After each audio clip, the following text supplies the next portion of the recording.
This is the current federal tax developments for the week of December the 12th, 2022. Current federal tax developments are brought to you by Kaplan Financial Education and by your state society of CPAs. I'm Ed Zollers, this week broadcasting again from Phoenix, where it's, I guess, officially cooled down. But since I have been in a couple of colder climes in the interim, I'll say that, yeah, it's still pretty warm in Phoenix, shall we say, even when we have our cold days. So we're not going to be that upset by it.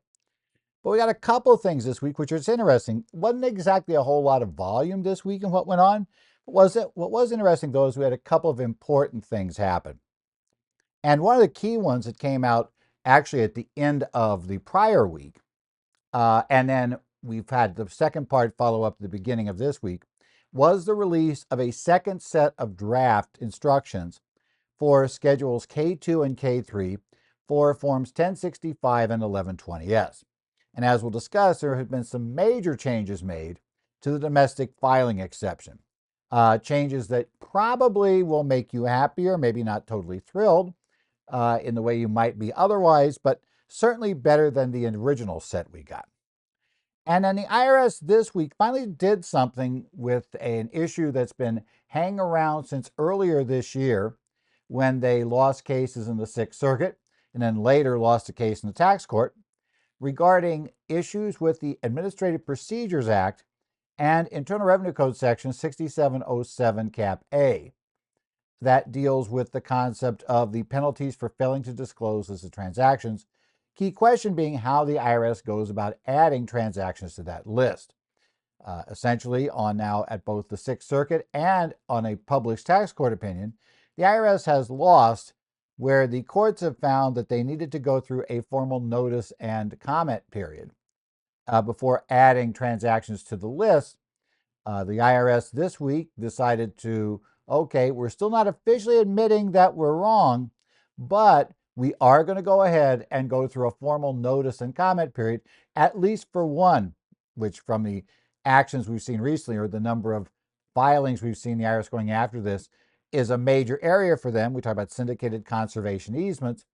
We'll take a look at that. So we'll discuss both what those cases mean, what in the world is the Administrative Procedures Act, and then why this may not end up being a whole lot of anything on these two issues unless you're before the courts right now, where the IRS right now has you and is attempting to collect this penalty.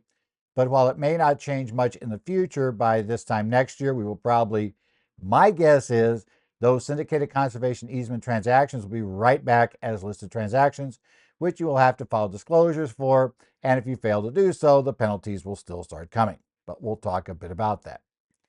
So let's talk about the brand new draft schedules K2 and K3. What happened here was the new rules, and they were released, like I said, on December the 2nd, is the date shown on the draft instructions. And we also have another set we'll talk about briefly of draft instructions for the 101120S, which effectively comes to the same conclusion. Now, what this means is that we have some key issues involved. We're going to change the domestic filing exception at this point. And that's going to be the key thing we're going to be looking at here. What happened with the domestic filing exception that we saw on this particular issue? Now, as I said, what ended up happening was, if you remember previously, for domestic filing exceptions, you had to have only partners of a certain type. You had to have, in essence, you had to issue a, basically you had to have no foreign activities or, relatively minor ones.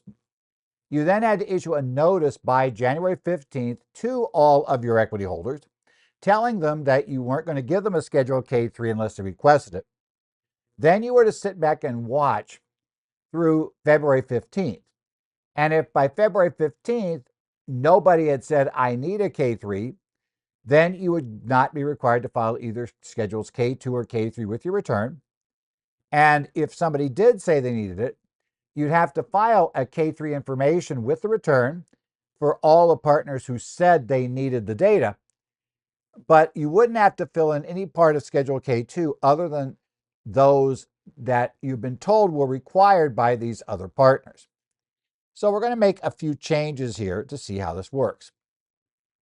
Now, previously, the allowed partners, and remember, S corporations didn't have this thing, but previously we could have been allowed to have a U.S. citizen, a resident alien, a U.S. domestic trust, either grantor or regular old non-grantor trust, or he could have had a U.S. estate, a domestic estate. But any other type of partner would require you to fail this test, in which case then we're back to the standard instructions that you have to assume everybody needs all the things on Schedule K2, K3, unless you have clear information that partners don't need it. So generally that would mean you end up having to do schedules, you have to do Part 2 and Part 3 of Schedule K2 and K3 for every partner in most cases. Now, we did add two new partners, though, to that list. They now have said if one of your partners is a one shareholder S corporation, S corporation with only a single shareholder, that will not disqualify you. Now note, if you have more than one shareholder, you're now out and disqualified. So that still doesn't count. So, and any C corporation would disqualify you. And obviously partnerships still disqualify you. The other category they added was they did say that it would count if you had a single member LLC, disregard entity, that is deemed owned by a party that's otherwise in that list. So they'll go ahead and they'll count the disregard entities, look to the real owner, and then see if that's somebody who's qualified. So if your single member LLC is owned by a one-person S corporation, great. You can still have that as that can be your partner. Also is owned by a single individual. That would be fine. Owned by a domestic decedent's estate. Again, all of those fine issues that we have. Now, the other issue that changed, we didn't make any changes to the no foreign activities rule or the limited foreign activities. Remember that said that essentially we could have up to $300 of foreign taxes that we needed to pass out that was creditable to our shareholders or to our partners, as long as all of that was reported to us on a 1099 DIV, 1099 INT, a Schedule K1 from a trust, or a Schedule K3 from an S corporation or partnership. All of our income was foreign tax credit passive income, which, as I've mentioned before, is not the same as 469 passive income. So keep that straight, right? Essentially, now those rules stay the same. We don't have a problem. The big change is going to come with disclosure to partners. We still have to tell our partners they're not going to get a K3 from us unless they request it. But instead of requiring you to send a notice out separately with a separate statement issued on January the 15th, no later than January the 15th, which is 2 months before the due date of the return, you now can basically make that disclosures to partners right up until the day you give them the K1. And in fact, you can also make it an attachment to the K1 itself. So basically, previously, you had to send out a separate letter. And while I know there are some partners that will ignore anything you send them, there are more who will read a letter from the partnership coming out of the blue. Then they'll pay a whole lot of attention to the K1 that they'll just hand to their tax person to do whatever with. So a lot of people had decided that notice to the partners could be a real nightmare because you're going to have to explain to every partner what it is you just said, why they would want a K3. And by the time you decided all the time the partnership was going to waste, or probably the CPA who was working with the partnership, because the partner is just going to send the managing partner is just going to send the people off to the CPA to explain what the heck this means. It would be simpler to just prepare the form. I heard that from a lot of different CPAs who decided the easiest approach was just to prepare it. Now with this one, maybe not as big a deal. It'll be on the K1. Like it or not, that's probably going to be ignored by most of the partners. So that's it. And the other weird thing is, you might think, how in the world can we get it issue it with the K1? Does that mean we changed the 1 month rule in some way, shape, or form? Yeah, we did. But yeah, we did. Yeah, we didn't. It was kind of interesting. The 1 month rule, the 1 month date is still in the regulations, and the 1 month date applies as revised for both the question for domestic filing exception and for the ability to try to get a Form 1116 clearance out, or saying, all the partners give us notice they don't need Form 1116. They won't need to file it to get the credit. They qualify for the exception, or they simply have no credible foreign taxes. That exception is in the, it's still going to be the same 1 month date. But it will now be, instead of 1 month before the unextended due date, it's going to be 1 month before the Form 1065 is filed. So February 15th no longer becomes a key date. Okay. Now, the other thing to note about this is we're not required to tell them about the fact we're not going to issue K3, and they have the right to ask for one from us until we issue the K1s. Which means that unless you have a partner that figures out on his or her own that they need to tell you, hey, I need a K3, you'll basically never have to send a K2 and K3 with the 1065. Now, as the rule was before, if somebody notifies you after the 1 month date, then you still have to provide that person with the K3 information, or basically fill in a K3 for them with the information they need. However, as was noted, that we don't need to send that K3 to the IRS, so it won't go with the tax return. And we just need to provide it to that one person. So again, that works. Now, if your partner is a bit paranoid and your partner understands what that means, the partner may prove to be cooperative as well and hold off saying, I need a K3 until after you've mailed it in, because of course they don't want the government knowing anything the government should know. So, or doesn't have to, and this would be a way to avoid providing that data to the IRS directly. Okay, whatever. That also would work. But I think the big advantage here is we don't have that, put that out there and then wait a month, put a separate notice out, wait a month for people to respond to that notice, and only then move forward. Okay, that'll be the key issue here.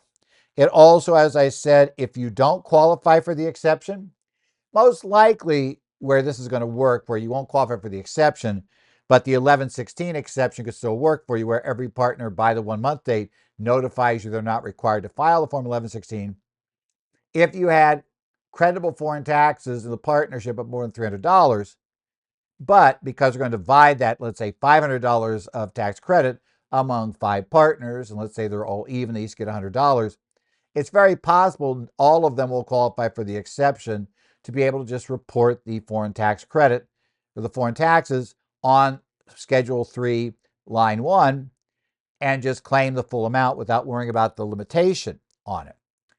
Well, that's going to be the most likely scenario where you'll do that. Yes, you'll need to get these documents from them at least 1 month before the 1065 is filed. Or I like what they also say, or have other information about why they don't need it, which kind of says, I'm not sure what the 1 month date matters then. If I get this letter, if I get this, statement from them, they don't need it, and it's 2 days before I'm going to file, I do seem to have at the time of filing information about why, about the fact that the partners don't need this. But nevertheless, we'll accept and go along with how that looks for now.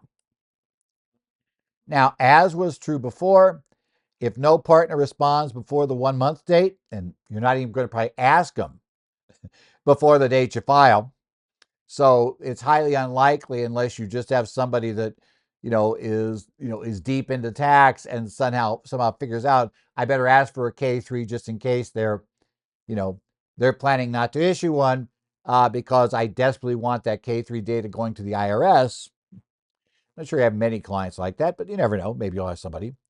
We're probably not going to get any, but again, no partner response for the 1 month date, no K2s or K3s with the return. So again, you can finalize the partnership return with no K2s or K3s. You can put the notice on the K1, and basically you're fine with that. If a partner responds right before the 1 month date, then the K2 and K3 with the areas that partner needs to go with the return.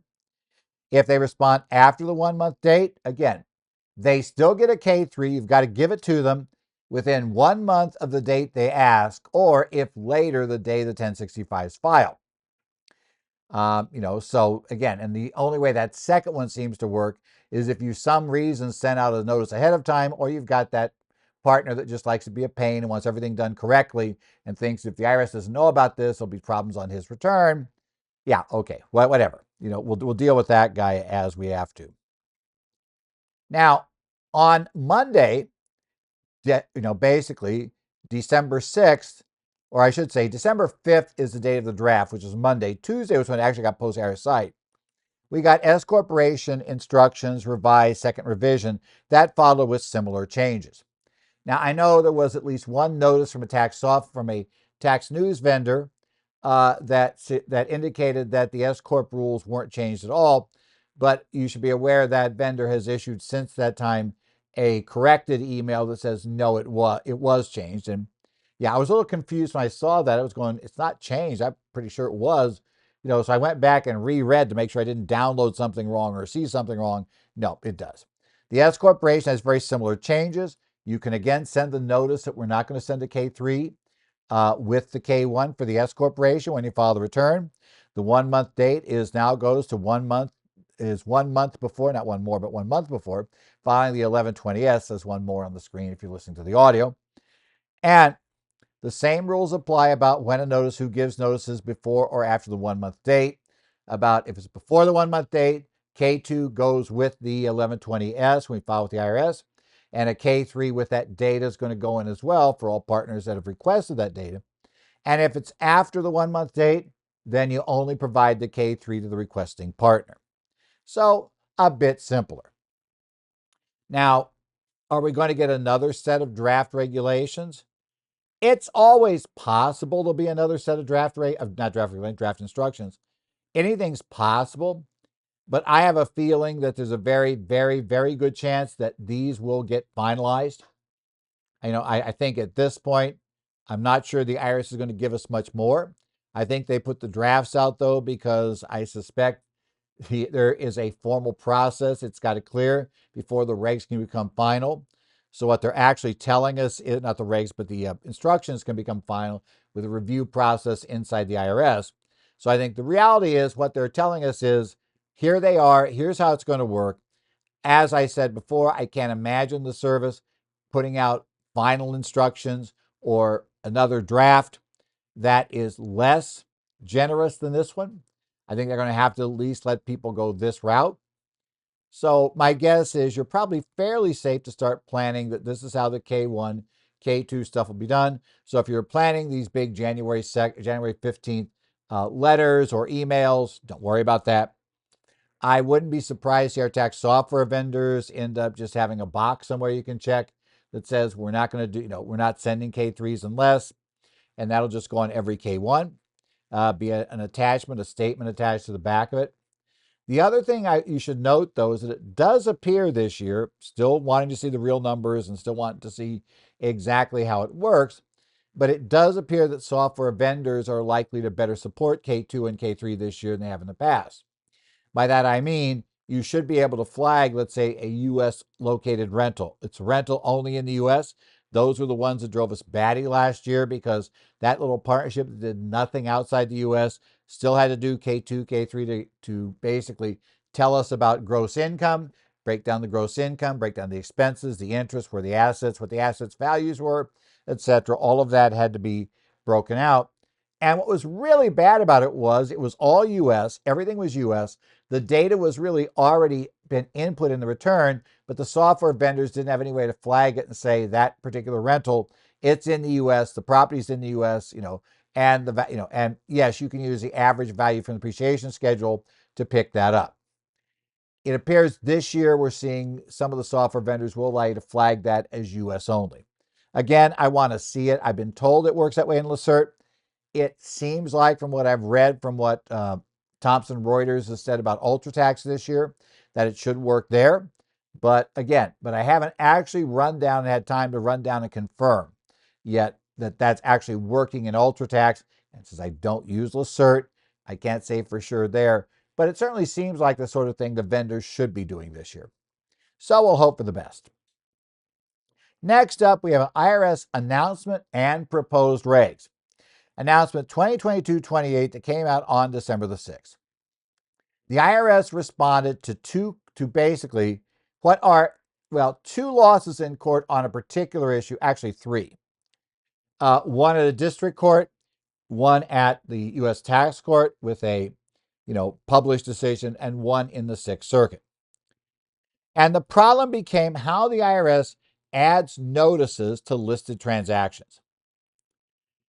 And this is where the issue comes. Now, if you remember, Section 6707A has a penalty equal to 75% of, the amount of tax benefit being claimed on the return if you have an effect reported on the return of a tax of what's basically a listed transaction, and you fail to file the proper disclosure form with your return disclosing that transaction. You have to have a disclosure form for every return impacted by it.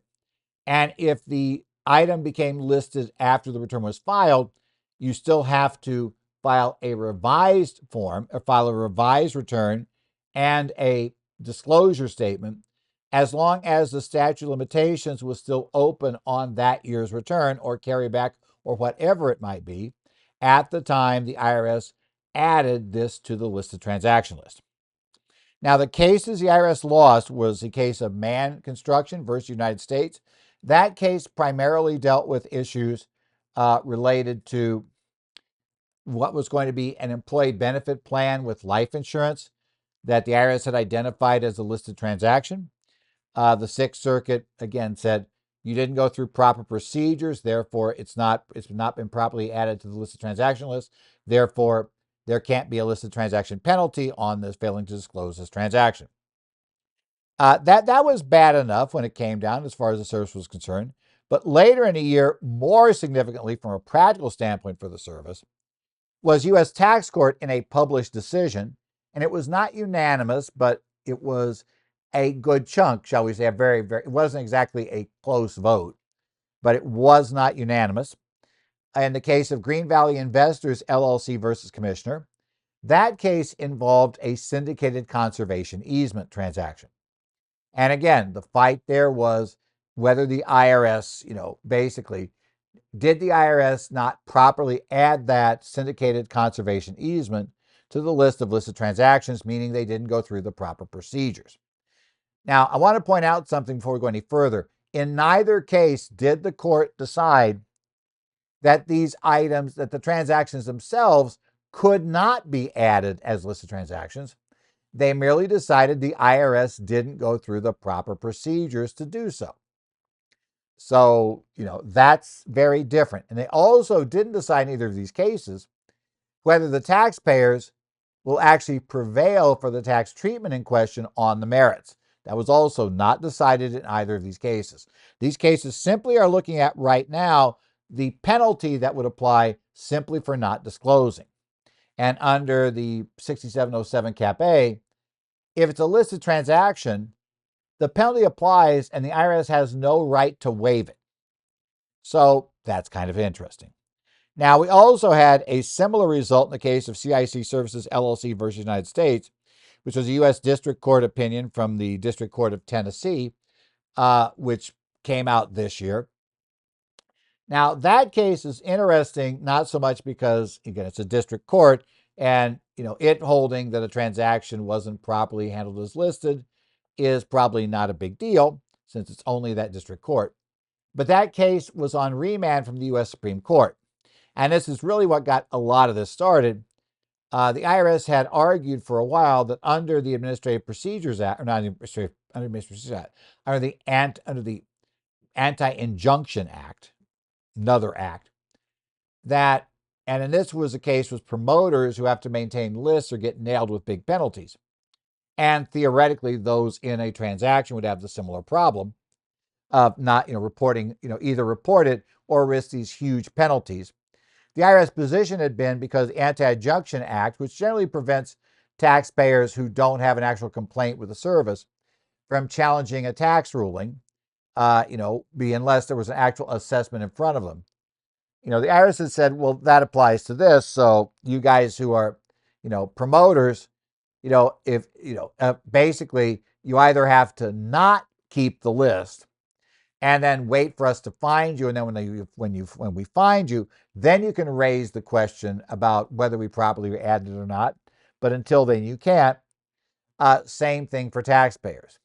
Obviously, that would make it's very difficult to get this to court because who wants to risk what are draconian penalties, you know, just to hopefully have a chance to challenge the service, knowing that if you do rig something where, let's say, it wouldn't cost you much to challenge it, it wouldn't be that big a deal. The problem is that the service has a right to just, decide not to take you to court, just to concede before we get started. So, yeah, just concede and settle and pay off, and you no longer have a claim. So it makes it a problem. Well, what the Supreme Court ruled was in a 9-0 decision was that no, IRS, you cannot use the Anti-Injunction Act to prevent challenges to a regulation like this. This is not a generic tax regulation. It is basically more of a penalizing and regulatory type, more traditional regulatory type action. So, nope, it's not really a tax, and it should be open to challenge without somebody having to you know, risk actually violating this thing. They could challenge it that it was overly burdensome regulation, wasn't properly done, et cetera, et cetera. That's all within what they could do. And CIC Services pretty much helped set up Man Construction and Green Valley Investors. Now, what the courts found in this case, and it was true for, we're going to talk about this, they found that the IRS failed to follow the notice and comments requirements of the Administrative Procedures Act. The Administrative Procedures Act is a provision added by Congress to the law. And one of the things which it requires in the APA at Title 5 United States Code, Section 553, is essentially that there has to be a notice of proposed rulemaking published in the Federal Register for any new, kind of ruling or any new kind of provision, which would be a statement of the time, place, and nature of the public rulemaking proceedings, a reference to legal authority, neither the terms or substance of the proposed rules for a description. Now, there are some exceptions here in this section. It does not apply, which is probably key here, to interpretive rules, general statements of policy, or rules of agency, organization, procedure, or practice. The IRS, in this case, tried to argue a couple of ways through this.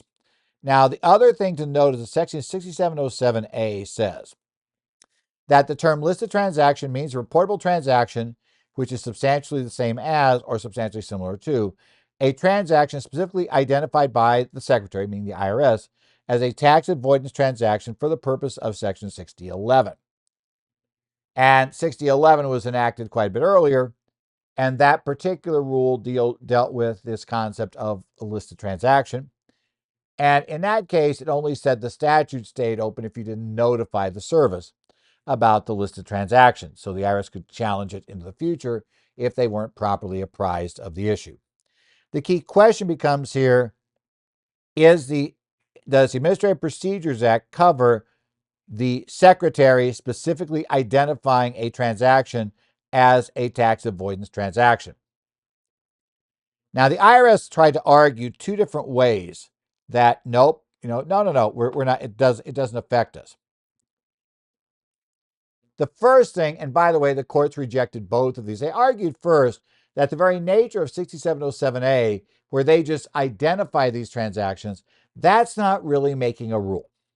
They're saying, or to the extent it is, Congress specifically accepted it because they didn't say we had to issue rules.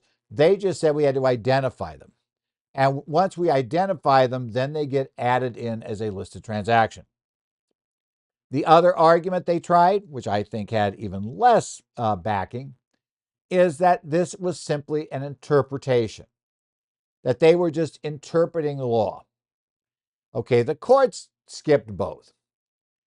First thing they pointed out was when the Administrative Procedures Act was passed, they made it very clear that the rules I mentioned apply unless Congress clearly indicates they don't to some new legislation they pass. And both the tax court and the Sixth Circuit found that that paragraph I mentioned, that way I describe it in 6707A, Cap A, B, doesn't have any sort of thing that comes close to explicitly overriding the Administrative Procedures Act. Never mentions it, never states any of that stuff.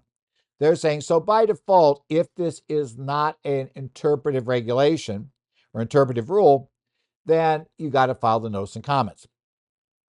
And they said it seems textbook that this is not a interpretation, but it's more of a legislative action because nothing gets penalized. You're determining, in essence, what gets penalized.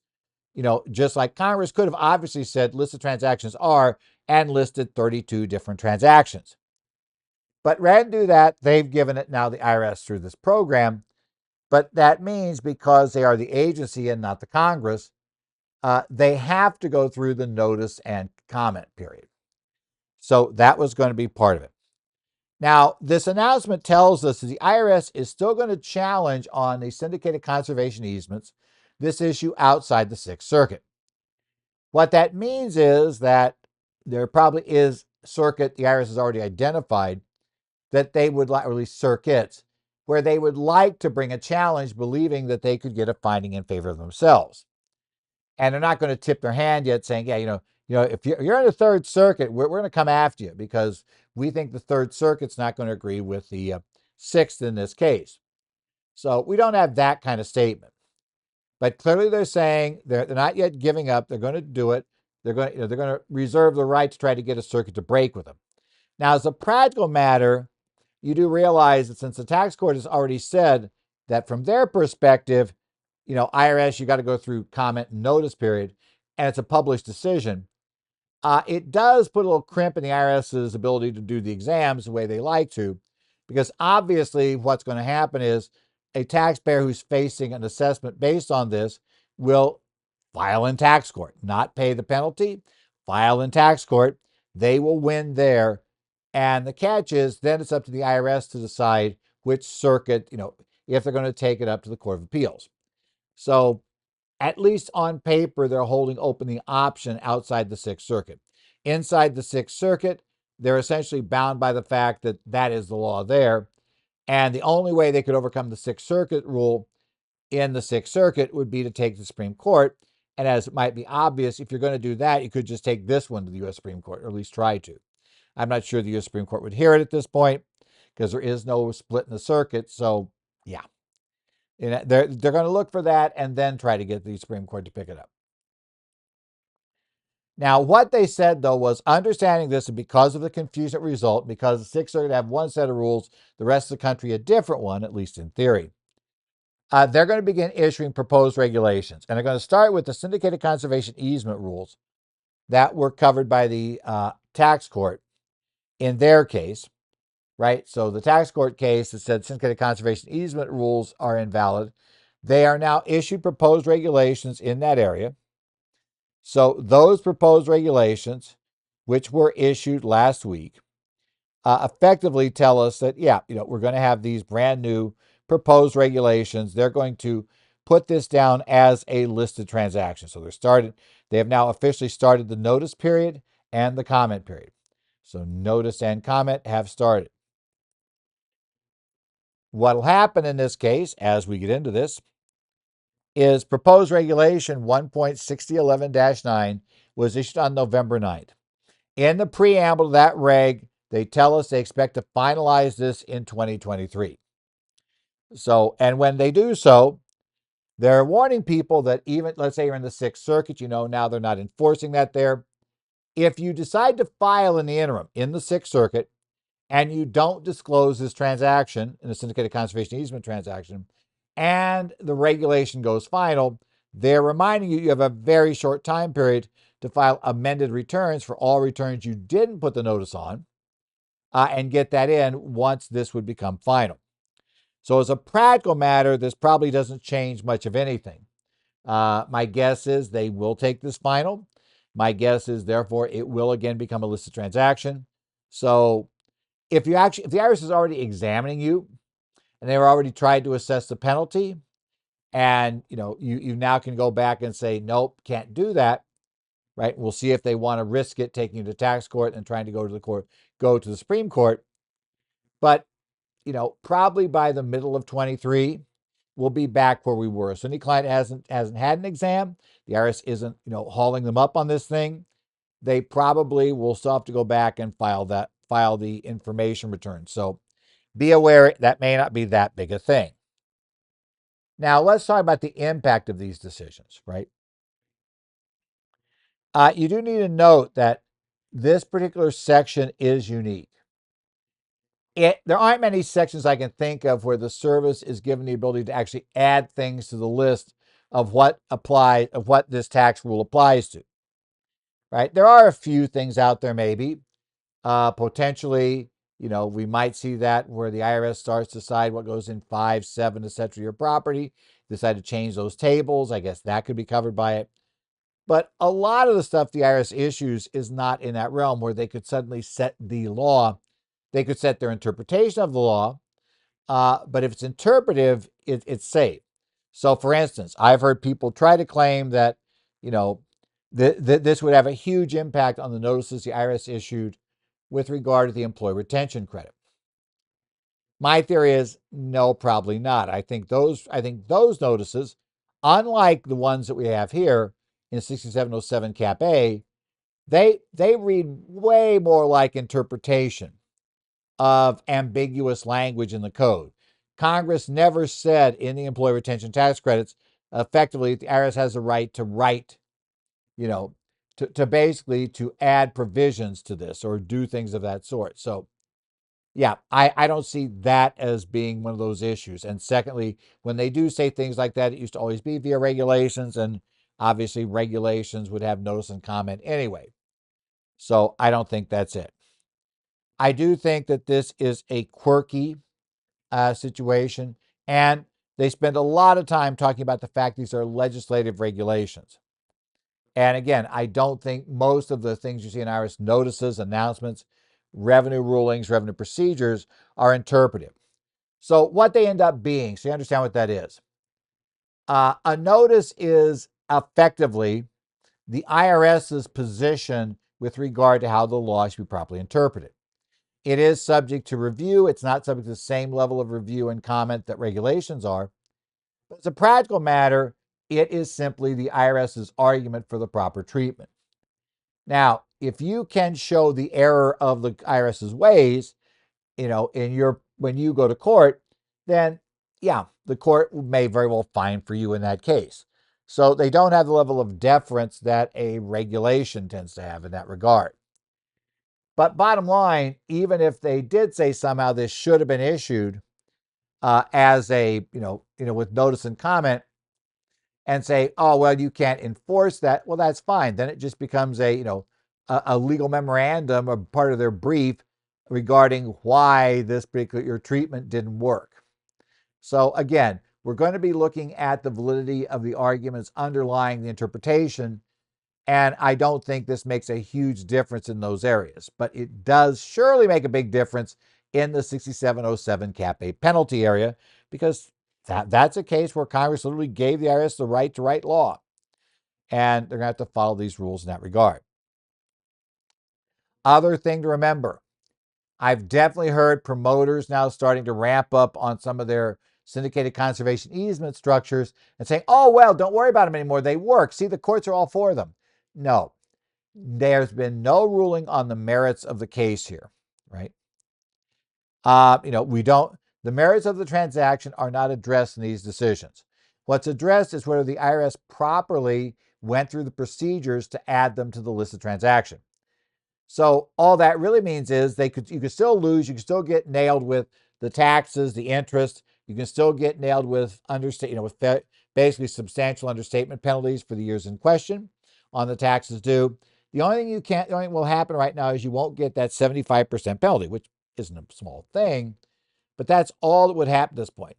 It does not mean those things are good. And secondly, you as a tax advisor signing the return, you're at risk if in fact it doesn't have substantial authority. And many of these would be a tax shelter, so we need more likely than not level of support.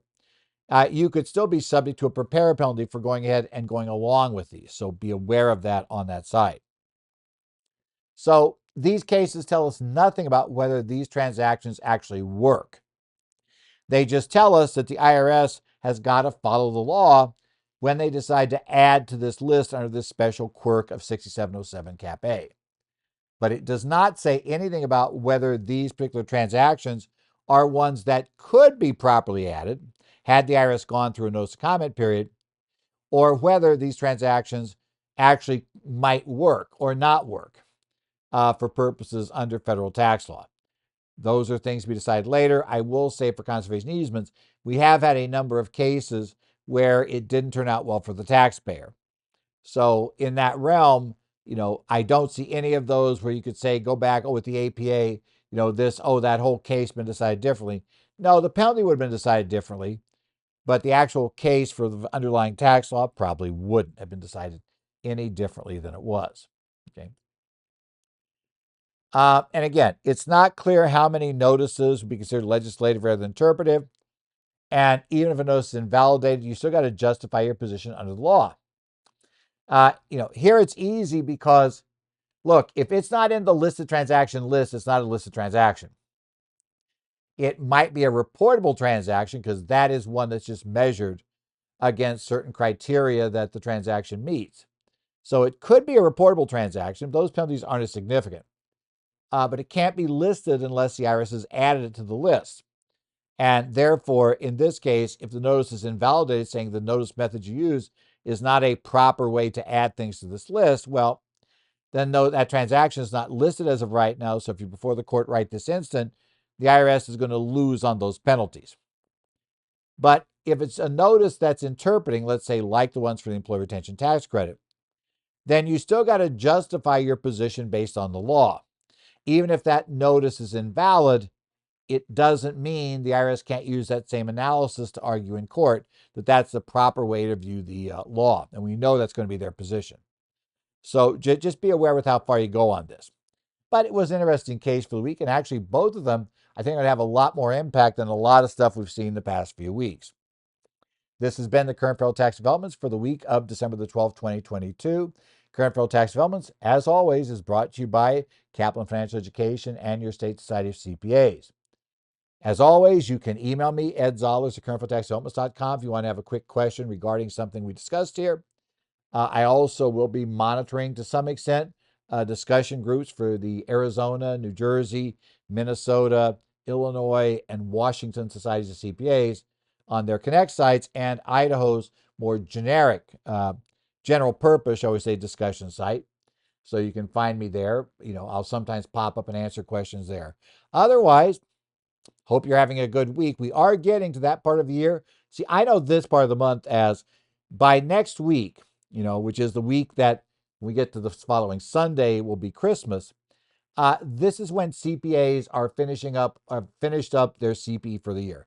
I actually do have one course to do for a firm next week, but that's it. Otherwise, this is the final big push week for CPAs to get their year-end continuing education. And of course, then that only gets upended, which it has been regularly, if Congress decides to pass a law after you guys have finished your middle of December CPE work, because then we're all back in January trying to figure out the new law. That's still a possibility this year, so keep your eyes open for it. But otherwise, hopefully, if you're coming out to see CPE this week, you're going to be in one of the courses I'm doing, either in person or online. Hopefully I will actually see you there if you're in person. Theoretically see you there if you're online, because we'll be doing courses this week for Arizona. I'll be doing some stuff for a chapter in another state. Got a couple of things, going to do a webinar, going to do some more generic stuff for the week, couple of webinars for the week. So yeah, it'll be an interesting week in that realm. But this is my last big CPE week. And then we'll do a few things in January, got one thing in February, and then I'm done. And we're back to tax season. So otherwise, take care, enjoy yourself. Hopefully you have a good end of year holiday season, getting ready for your tax season. But in any event, if you're here next week, you haven't taken off for the holidays on the 22nd of December, then, or I should say, it will be the 19th, I guess, of December. You don't have taken off by that point. We'll see you next week here on Current Federal Tax Developments.